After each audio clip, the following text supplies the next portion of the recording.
Can you just run me through the experience of going through this morning, finding out that some guys, including Josh, would not be practicing today, of course, for undisclosed reasons, but of course some guys are out with what is thought to be some false positives, and how you guys were informed of that, and then quickly adapting to be able to practice and not miss a beat with the guys who are out.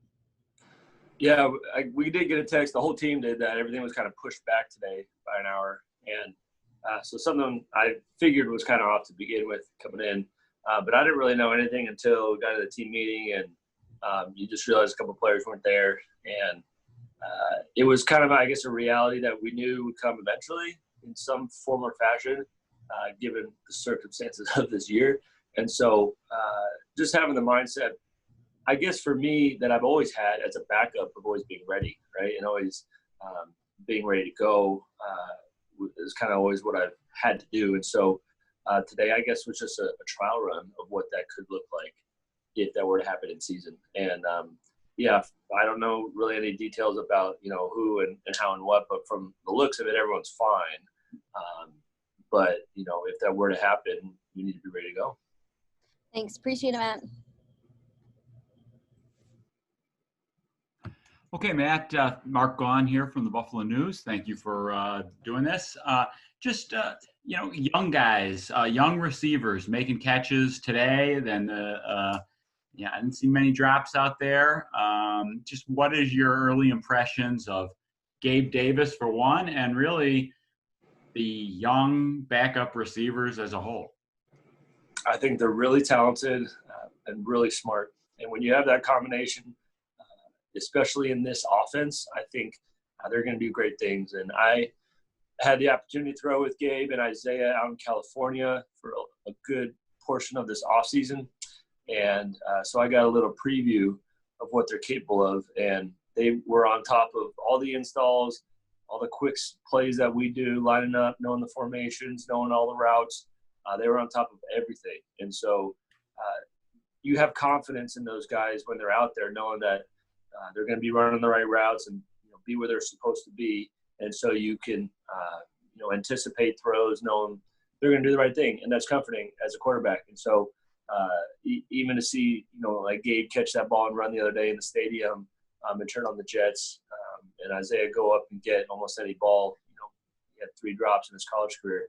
Stuff like that is really, really comforting. And to have a guy like Zach in the backfield as well, just who runs heavy. He runs heavy downhill. I think it'll be great as a whole, for depth in this season for us.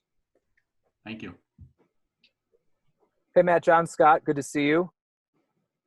I wanted to know, the rep distribution we understand is challenging, trying to get certain guys and the starters ready to roll while, getting everyone else acclimated as well. From your standpoint, how challenging has that been?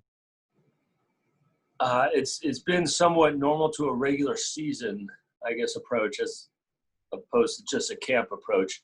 I guess because of numbers and reps and wanting to get, Josh and the starters ready because of the lack of offseason. So it's something that as a quarterback going in the third year in this offense, I'm already comfortable with a lot of the stuff we're doing. We have some nuances, new things that we're doing, but for the most part, the foundation is there. And so as much as we can build on top of that and let Josh just continue to grow and let everyone else be on the same page, that's kind of the goal right now. And with the season quickly approaching and just trying to catch up on reps that we haven't had this whole offseason, that was the goal, just to be able to do that. At the same time, we've kind of split up fields, and sometimes, the second group has gone against air and still gotten good reps.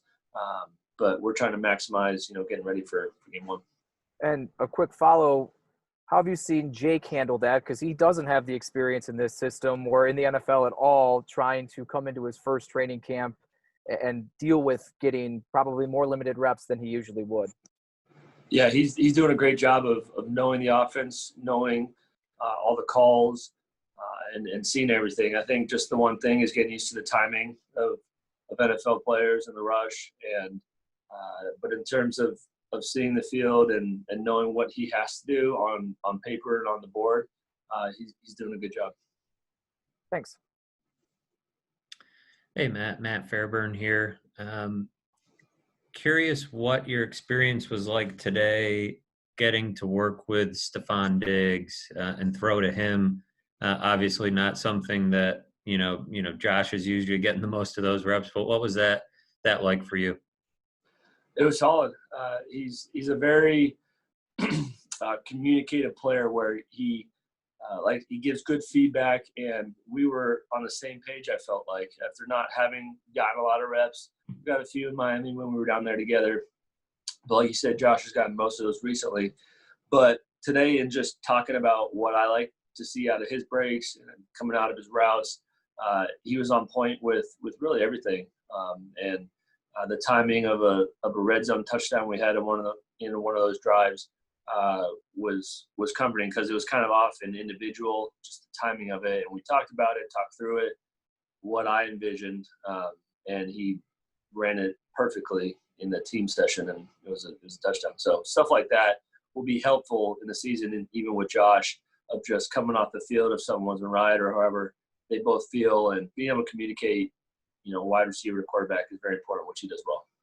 I know you mentioned at the top that you always have that sort of backup quarterback mentality of you got to always be ready, but this feels like a little bit of a different season in that regard, a little bit more heightened, I guess. You can say as a backup, oh, I always need to be ready, prepare like the starter, but was today a little bit of a nice fire drill, as Brandon Bean called it, to be like, okay, this is what it's going to be like. It could be 9:30 in the morning, and when you get that call, that things are going to be totally different for a day or more. Yeah, it was a little fire drill, if you could say that.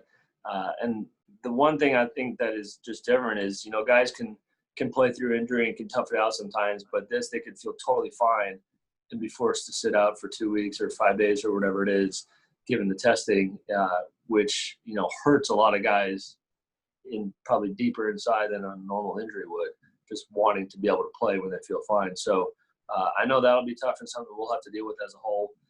But in terms of the reps that we had today and having to deal with, the situation, I think we're capable of responding the proper way. What was kind of your message to the guys when you found out and, that you were going to be running the offense? Did you kind of say anything, or how did you feel like everybody handled the helter-skelter nature of it all today? I wouldn't say it was helter-skelter at all, actually. I mean, the morning, and I guess. I didn't need to give some Braveheart speech either. Right. Like, it's not like we needed some rallying cry to go practice. Like, it was just something that we kind of roll with the punches. And again, it's 2020. We are ready for anything this year. Right. And so, I've played with these guys before. They're comfortable with me. I'm comfortable with them. And so it was practice. And we went out and got some good reps today and got better. But we didn't need, some gnarly pump-up speech. Cool. Thanks, Matt.